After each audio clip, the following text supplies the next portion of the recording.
এক breaking news Hojai বন বিভাগৰ অভিযানত জব্দ বৃহৎ পৰিমাণৰ চোৰাং চেগুন কাঠৰ কুঁডা নিশা বন বিভাগে হোজাইৰ ভীমৰ আলিত অভিযান চলাই জব্দ কৰে উক্ত চোৰাং কুঁডাসমূহ অভিযান কালত বন বিভাগে জব্দ কৰে সৰবৰাহত ব্যৱহৃত AS31C 0754 নম্বৰৰ এখন টাটা মোবাইল বাহন চোৰাং কুঁডাসমূহ বন বিভাগে জব্দ কৰে যদিও অভিযান কালত পলাই সাৰে সৰবৰাহকাৰী আৰু ইতিমধ্যে বন বিভাগে চোৰাং চেগুনৰ কুঁডাসমূহ জব্দ কৰি লৈ আহে হোজাই বন বিভাগৰ কাৰ্যালয়লৈ নিউজ ডেস্ক ৰিপৰ্ট খবৰ খাটাং এক ব্ৰেকিং নিউজ হোজাই বন বিভাগৰ অভিযানত জব্দ বৃহৎ পৰিমাণৰ চোৰাং চেগুন কাঠৰ কুঁডা নিশা বন বিভাগে হোজাইৰ ভীমৰ আলিত অভিযান চলাই জব্দ কৰে উক্ত চোৰাং কুঁডাসমূহ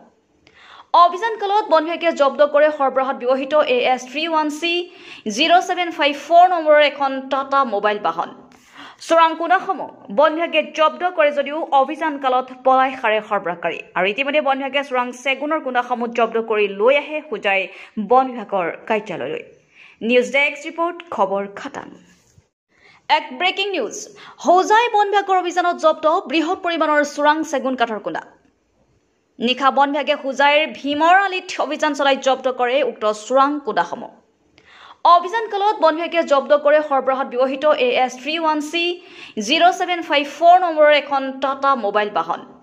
চোৰাং কুঁডাসমূহ বন বিভাগে জব্দ কৰে যদিও অভিযান কালত পলাই সাৰে সৰবৰাহকাৰী আৰু ইতিমধ্যে বন বিভাগে চোৰাং চেগুনৰ কুঁডাসমূহ জব্দ কৰি লৈ আহে হোজাই বন বিভাগৰ কাৰ্যালয়লৈ